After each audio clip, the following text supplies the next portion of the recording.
Hello and welcome to episode 12 of the N.E.F.L. Podcast. The last one of the year. Hopefully not the last one of the season, but we just don't know. A little bit of breaking news with the new restrictions put in place. Our planned restart in the new year has taken a bit of a blow. So I met up with Jerry Gorman this morning in the MDL just to get a bit of insight in that. And we're going to go to that interview now. So we'll clear that up before the rest of the podcast can take place. So here we are. Jerry, thanks for meeting up with me. The last time we spoke, we were hoping to get to resume the season on January the 10th. Due to circumstances outside of our control, that's been changed. So do you want to fill people in on what's happened? Yeah, well, thanks, Tommy. Well, we haven't made a definitive statement. There will be one going out today, clearly indicating that it's just not possible to start on the 10th of January. Anyone that will be reading papers or watching the news in recent times would realise as to why we will have to state that. Our policy all along was to try and finish out the 2020 season, no matter what was thrown at us, and it just seems to go on. And I'd like to compliment the patience of the clubs within our league, that I know that they've been training whenever they've been allowed to train, and I know that in most cases adhering to all guidelines put in place. So they're just waiting for the nod, but that nod is not going to happen anytime soon. And okay, when I say anytime soon, hopefully within a month to 6 weeks of the anticipated time back, which was in early December, and since that things have taken a nosedive. Would likely be pushed on now till maybe late January, early February, and who knows at that point what the situation is going to be. But we'll still be patient on it and won't make any knee-jerk reaction. It is still hope to finish out the 2020 season, but if it keeps going on, it just might get to a point where it's not practical, given that traditionally seasons kick off in March, and if you hit March, well, you're thinking in terms of 21, which would be almost 3 months into the new year at that point. But we're hopeful, and hopefully everyone plays their part, and we'll just have to play the waiting game. Yeah, look, as you said there a few minutes ago, there's going to be a statement released later on today, and we'll share that across our social media platforms. But I know personally from speaking to players and managers and stuff, they were looking forward to getting back. But as I said even earlier, it's out of our control. But we will know a little bit more come January, so we will update everyone at January when we know more, I suppose. Just going on a little bit with not being able to play matches and stuff, with the MDL, like the Northeast Football League, with the MDL grounds, like you're probably going to hit a little financially with the league itself, is it? Well, using the word little, I wouldn't describe the impact it has hit on us, and but we're not one out there. It's the same right across the board: business, sport, everything. We were lucky in the sense that we have a great relationship with our bank, the Ulster Bank, who suspended the mortgage payments for 6 months from March to September, but they're up and running now again since September. There has been periods where we've been in a position to yield some income from pitch rental, and there has been support from Meath Sports Partnership and Meath County Council, just purely COVID related. Any extra expenses involved to be compliant with the recommendations, they covered or went close to covering, so we're thankful for that. And also the Sports Council nationwide sporting support package that was announced last August, and it was left to the national associations then to distribute among their affiliates and members. We will get some assistance there. Disappointed that pitch rental wasn't considered as an event loss. We saw no reason why it couldn't be, and I'm sure other clubs, there wouldn't be too many, I suppose, would be totally dependent, I don't mean totally, but see it as their main dependence on pitch rental. In this area, just the likes of Ratoath Harps, Drogheda Town come to mind, so they would be in the same boat there, and I'm quite sure are making representations to try and see can a solution be found. But in the meantime, we are receiving some assistance towards losses from club affiliations and other related expenses, and that, along with being in a position to cut expenses down at the same time, the grounds here have to be maintained the same as they would in normal circumstances. So it's very difficult to cut down on any expenses related to that. But all in all, we just have to play the waiting game the same as everyone else. Yeah, just getting back even to the football side of it, I know the committee are working away in the background and trying to make alternative plans and stuff. As you said, we'll have to wait until January to see what way the restrictions are, and the statement will be coming out later. But hopefully,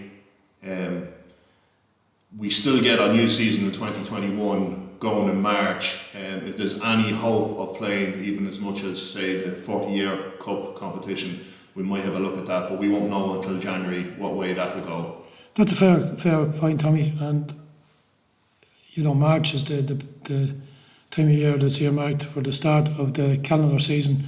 But if it were a case that the 2020 season overlapped well into March, even into early April, and at that point we were hitting some sort of normality, well, it would be easy enough to claw back, say, a 5 to 6 week loss of opportunities and playing fixtures in the first week in May, because it would be possible for a 4 to 5 week period for clubs to play 2 games per week, and by the end of May the overall position should balance out as it would have had you started in March. So let's not panic for the moment and hope that we see out the 2020 season, albeit very, very late, and a small crossover period and get moving for the 2021.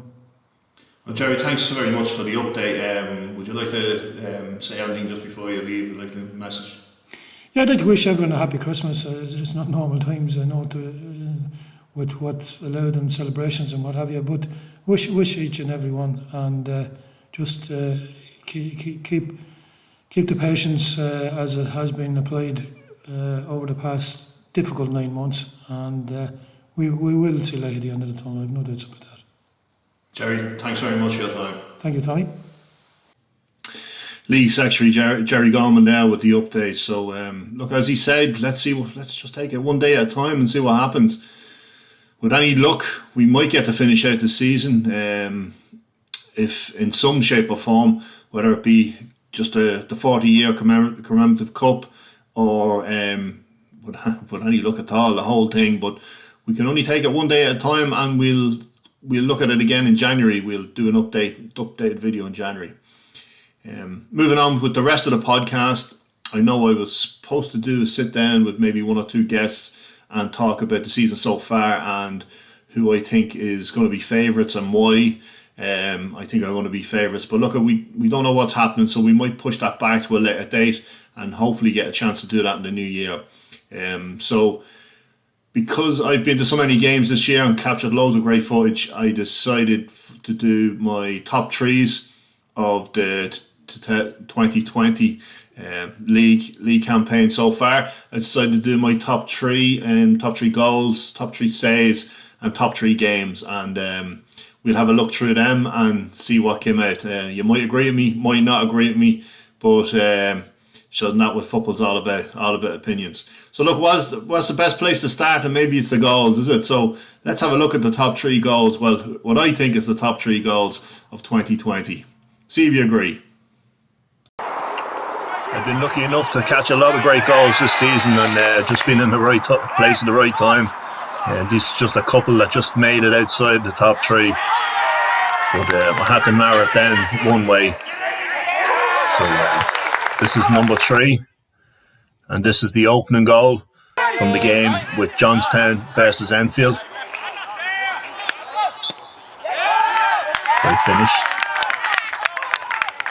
In second spot, it's Matthew Nolan's goal for Cork Celtic against OMP. Great finish there, cheeky little lob. But the winner and the top goal for me was Roy Kieran's in the game, again involving Johnstown. A long range effort from Roy. What a finish.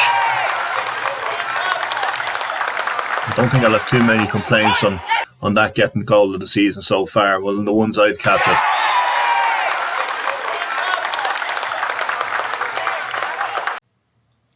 Yeah, well done, Roy. Unfortunately, we've no prizes for the goal of the season so far, but hopefully next season, if we get going again, even doing this podcast, hopefully we might have a couple of sponsors on board that might do a few prizes for things like that. But unfortunately now we haven't, so you just have to make do with the accolade of goal of the season so far.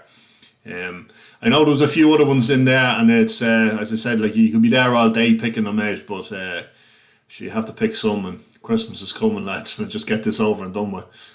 We move on to top 3 saves now, and me being still a card carrying member of the goalkeeping union, I always look out for the saves. It's like catching a goal for me, getting a good save, and I just want to say, like, the quality in some of the goalkeepers this year has been immense. It just shows the quality in our league, and it seems to be improving. But I had a lot to choose from in regards to top saves, and it was very hard to pick a top 3. So we'll have a look through them now and see what you think. But I'm sure you'll all agree with the number 1 choice. But let's have a look at them now.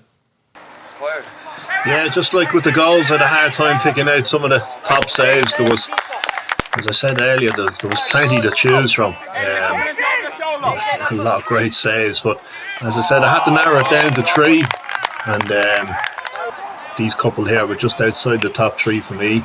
But coming in at number 3 was this save with Cork Celtic. He draw the 10 in the cup. Fantastic flying save there. Number 2, this is another great save. This Keith Carlin, Balogan versus Albion. Really was a top draw save there. But the one that gets it for me is Bull for Trim Celtic against Boyne Harps. This is the time I was standing beside the Boyne Harps sideline, and I think everyone to a man said, "What a save!" And slow motion doesn't do it justice, but that's the top 1 for me this year. Yeah, congratulations, Aaron Ryan. That truly was a top draw save. As I said in the little video there, the slow motion doesn't do it justice. When you see it in real time, it just shows how good the save was. So well done, Bull. The only left winger I know that can make saves like that. So yeah, congratulations. Now, just before we get to the top 3 games of the season, I'd just like to say thanks very much to everyone who sent me in footage from the games they were at. It was a constant thing during the season where I was asking people to send me in videos from games they were at, and it was brilliant the response I got. So yeah, thanks once again. It really was great to have something like that people go and see, to have something like that in the podcast. So we'll just run a little video of the goals that was sent in before we get to the top 3 games of the season.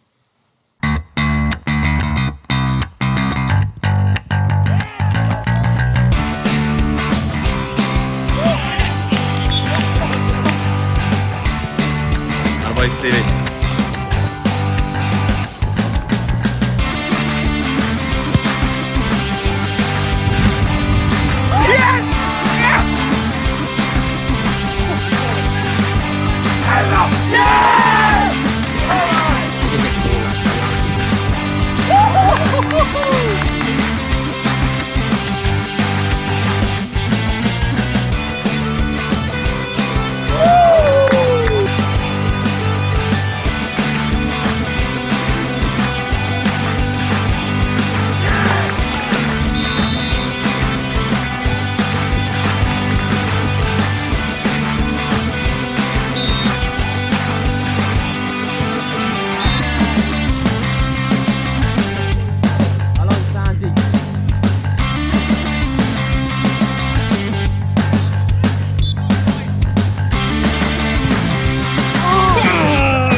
Yeah, thanks again for sending in all that footage. Greatly appreciate. Now, top 3 games I recorded this season. Again, another tough choice because I was at a lot of great games this season. A few to mention that maybe didn't make it into the top 3 was Bay at home to Belogan. Great game. Bay got off to a great start, but Belogan kind of gained control of it. But that was a great game, full of chances, saves, misses, the whole lot. Another great game was Abbey Celtic and Lord Celtic in Drogheda. Ups and downs, proper old-fashioned derby match. Really was a great game of ball. And another one was Johnstown seconds and Cork seconds. Johnstown man up front, Julian I think his name was, getting a hat-trick on the day and still coming out on the losing side, but really was a great football match. But the top 3, I've gone with these 3 games just for excitement, action, chances, saves. These games had everything in it, and I don't think you'd be disappointed with these top 3. So let's have a little look through them now. At number 3 is the semi-finals of the Reserve Cup between Park Villa seconds and Square United seconds. Square United started off great, went to up 2-0 at the start of the second half, and the game looked over, to be honest with you, because although Park Villa had plenty of chances, they didn't look like scoring, and then they scored 2 in quick succession before finally getting the winner at the end. Now, there was chances galore in this game, and it really was. It was end to end, so it was a great game of ball. In second place, it was a tough choice, but Trim Celtic versus Boyne Harps, the opening game of the Premier season, and even though this game only finished 1-0, it was a quality game of football. The level of football in this game was unreal. Anyone who was at it will tell you the same. There was a lot of great chances, a lot of great saves with both teams, and there you go, the quality was just unreal. It really was a proper great game of football. As I said, Boyne Harps coming out 1-0 win at the end. But in fourth place, and I don't think anyone would disagree with me, was one of the first games I got of the season, and it was Kentstown Rovers versus OMP, and what a game of ball. OMP started like a house on fire. They came out and went 2-0 up at half time, and they were cruising, in all honesty. Like, they missed a couple of chances that would have went 4 or 5-0 up at half time. They got a penalty at the start of the second half, put them 3-0 up, and it looked like the game was over, but Kentstown got away back in it with a penalty, and then keep on look away now. Bit of a fluke goal, just got caught underneath it, but Kentstown were the only team in it then, and that man Derek Bones gets the equaliser, and it was game on. They could have sat back and settled for 3-3, but both teams went for the win. But the winner would come when Lar Rivals was put through, and he got the winner. A deadline day signing for Kentstown Rovers from OMP, and it sent the place mad. What a game of football. It had everything: penalties, goals, sendings off, the whole lot. Proper game of junior football. Yeah, I don't think I'm going to get too many complaints of picking that out as the game of 2020. The recorded game anyway, but it really was a great game. Even though it was one of the first games of the season I got, it just stood out for me, just for coming back from 3-0 down and winning 4-3. And the celebration at the end always gets me. It just shows how much it means to people. I really enjoyed that. Another thing to look out for over the Christmas, if you get bored of watching normal telly, there's only so many Only Fools and Horses reruns you can watch. There's a new documentary series coming out made by a company called Full Time Productions, and they are following a full season with a newly formed club called MEK Galaxy. The first team promoted to the Kerry Premier Division for the first time. So these guys have followed them for a full season. So there's footage from games, fundraisers. You get to see a little bit of the players in the day-to-day life and how the club is run. So I'd recommend checking it out. I'll leave the link in the video for this so you can follow it. And anyone that loves football like I do, you really enjoy it. So it's the first time anything like this has been done by an Irish company following an Irish amateur side, an Irish amateur junior side. So it's something to look out for, something different, and hopefully you enjoy that. Look, that just leaves me to say thanks very much for all the support I have for this podcast this year. It's my first time doing it. Hopefully won't be the last time this season with any luck.